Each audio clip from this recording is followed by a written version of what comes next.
నిర్మల్ జిల్లాలో నిర్మించ తలపెట్టిన ethanol factory ఆందోళన సుఖాంతమైంది. జిల్లా కలెక్టర్తో మండల రైతులు చర్చల్లో పాల్గొన్నారు.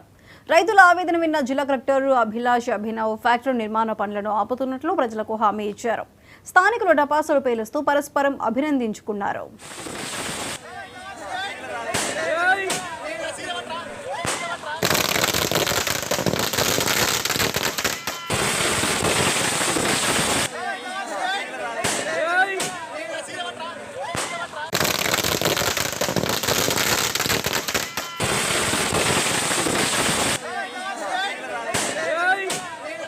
ప్రభుత్వము అనుకూలంగా స్పందించి మాకు న్యాయం చేసినందుకు మేము ప్రభుత్వానికి, కలెక్టర్ గారికి, ముఖ్యమంత్రి గారికి, ఎస్పీ గారికి మేము కృతజ్ఞతలు తెలియజేస్తున్నాము. మాకు సంతోషంగా ఉంది. మా దగ్గర నుంచి ఇథనాల్ ఫ్యాక్టరీని రద్దు చేసినందుకు మాకు చాలా సంతోషంగా ఉంది. మీడియా మిత్రులకు కూడా మేము బాగా రుణపడి ఉన్నాం. మా వాయిస్ని చాలా తీసుకుపోయినందుకు ముఖ్యంగా మీడియా వాళ్ళందరికీ